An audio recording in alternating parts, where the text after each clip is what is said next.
Welcome to the Megillah Project. One story, many angles. Come learn with us. I'm going to look at Megillat Esther from a perspective of the community. What is the role of the community in this amazing story, in this amazing book?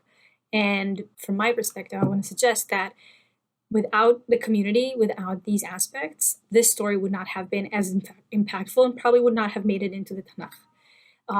So we're going to look at it from that perspective. I want to also give a full disclosure that I'm a completely cultural, secular Jew. I have never attended a regular or more traditional Megillat Esther reading.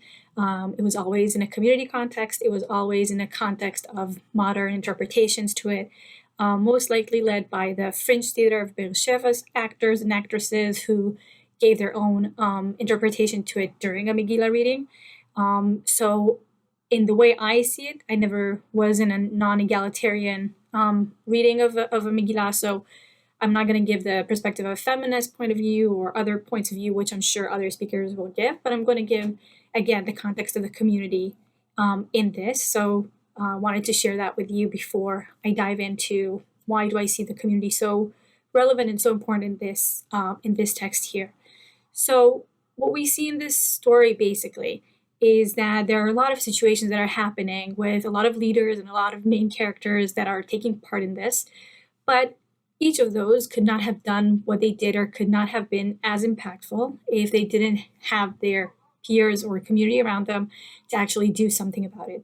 It goes from the beginning, from the story of Achashverosh, who's hosting a whole celebration for his success, for his community, and to show his strength and to show his wife Vashti.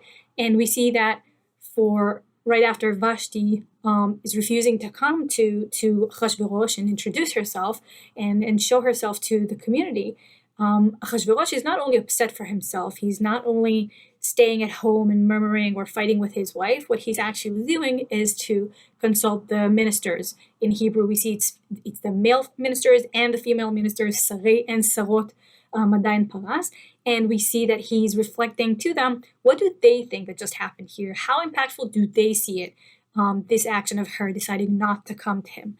We see that Vashti's decision not to come is also something that is being perceived as something that not only will affect her and her relationship with her husband, but actually will set an example for people to follow. And the only way to stop this from happening, according to this text, is by sharing with all of the states in their own language, in their own tongue, in their own cultural aspects, the fact that this has happened and the fact that Vashti is now being banned from the palace. If we take the context out of this, if we take the community out of this, it's basically a matter between a man and his wife. If it would only happen in the palace itself, without Shushan's context around it, without the celebration context, it's basically a matter between him and her that could have ended one way or another. She could have been banned and only afterwards for people to hear about it. She could have decided not to come in any other point in their lives, and maybe it did happen, but we will never hear about it. The community here is a strong situation. Achashverosh's leadership is being challenged here. Achashverosh's place in his community is being challenged here, and wouldn't be so impactful possibly. Maybe she said no in the past, and it was not clear to us, and she was not banned from the palace prior to this, because there was no community context to it. The community is the one who's giving the power to the leader in this situation, and what Achashverosh is trying to do here, he's consulting with his people, with the smart people around him, to see what they have to say about this, to see what would they have said in this situation before he's making the decision. He wants to understand with the pulse of the community, what do they see it as? Do they see it as such a defying decision, or do they see it as something normal? They see it in different ways, and only then he makes a decision about Vashti's banning from the palace. So that's one place where we see the place of the community actually defining the moment as meaningful, actually making this moment as a life-altering decision for the people who are involved in this story. That's one perspective to it. When we look at the other parts of this Megillah, we see that at chapter 4, we see that Esther is already part of the kingdom. She's already part of the palace. She's there for a while. We see that Haman has all kind of situations where he sees Mordechai in different places. We see places where Mordechai is doing different things only on his own, standing at the gate of the palace, not necessarily things that are involving the entire community around them, but more kind of like tackled between one person to another. Or when Mordechai hears people trying to betray the king, then it's one-on-one situations or a couple of people being hurt by a specific situation. It doesn't rock anyone's world. It just happens as it is. Once the decision about the Jews with Haman putting the number and telling the story to the king is being out there, the decision that Mordechai is taking is not to do something that is between him and the palace. He's not doing something that's just between him and the state. What he's trying to do is locate who's the right gatekeeper of the community in the palace, who could be that stable person to protect the interest of the Jews within the palace. And he chooses to act in a mourning Jewish symbols and introduce that to Esther. And he's telling Esther, don't leave. That's not what I need from you. It's not what I need. I don't want you to be the one person who leaves one palace and leaves the kingdom or this entire ruling situation. I actually want you to stay there. Who knows if that's what you came here for? We didn't want you to be here and leave when you can. We feel like you have a really meaningful position here as a leader. Tell us what to do to help support your message for this to stop, for this decision to be banned. And what we see in this situation is that Esther finally is recognized as a Jew. She's taking all the symbols of the mourning from the Jews. She's doing the tear. She's doing the soil and all of those symbols that are very, very Jewish that we will be familiar with, and introducing that to the king. And also she's asking not just herself to do it. She's asking all the Jews in all the 127 countries, in all the cultures, in all the languages of the Jews in Shushan's kingdom, in the kingdom of Achashverosh. And she's saying, if I'm the only one who's doing it, I'm not sure if it'll create the same noise, the same tension, and the same attention we want to get from Achashverosh and to the kingdom. We want to actually make it feel like it's a huge deal. It's something that is unheard of, something that's unprecedented. And Esther knows that without the community around her, she's not going to be able to do it. She's not going to be able to make the same noise. And again, it will be a situation, like we said before, between a man and his wife and her, irritability or her need to be heard or anything like that. But it might not create the wave where we see an actual change in the narrative or a change in the discourse in regarding to the situation.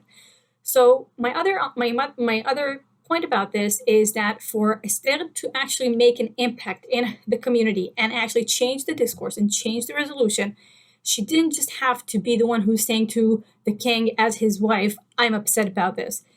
He's saying to her, whatever's written in the book is not going to change so easily. And only eventually he's saying, you can change what's written in my book and you can sign my name to it. But without this being such a huge wave in the community, without all the Jews committing to taking this responsibility and showing their mourning signs and showing their disrespect or this agreement with this decision, her actions might not have been so meaningful. Her actions might not be as good because we see that for 30 days prior to that, she didn't even see the king. She was never called to the king for 30 days. So we see that only something as big as this could actually create the impact and make the change in that situation. So we see that the role of the community here is gradually changing the discourse and changing the situation, because there are situations where we see one individual creating one impact that then leads to everyone. But we also see that like Haman making a decision about the Jews and making a decision that the king is supporting. But in this situation, we see that in order to change that, we need a much bigger crowd. In order to change something that's so known in the community to actually change, we need a bigger voice. We need something greater than that to actually make the impact and make the change. The last thing I want to refer to is something a little bit different, asking ourselves in 2020, what is our effect on changing the discourse or changing the story? The one chapter I really, really can't understand, or the situation that I really can't understand about the story of Esther as an individual myself, is the ending of the story. Why doesn't it just end at the end of chapter 8? They wanted to kill us. They didn't. End of story. Happy ending. we are now being told for a couple of chapters of all the horrors that the Jews had done to their enemies, even the people who just had a thought about killing Jews or fulfilling the decision of Haman. They're being killed. And I'm saying to myself, this is really not the best ending for the story. The narrative of 2020 liberal Jews, cultural Jews, or other Jews who don't see this as the main thing, I'm saying to myself, maybe we could have changed this. Maybe we can just decide that the story ends right there and we're not going off to do something else. So I want to give you a kind of like a homework if you want. What would you have done with the book? How would you have changed the end of it? How would you have made the shift in this situation to not include the last chapter, possibly, to bring a different type of ending to this?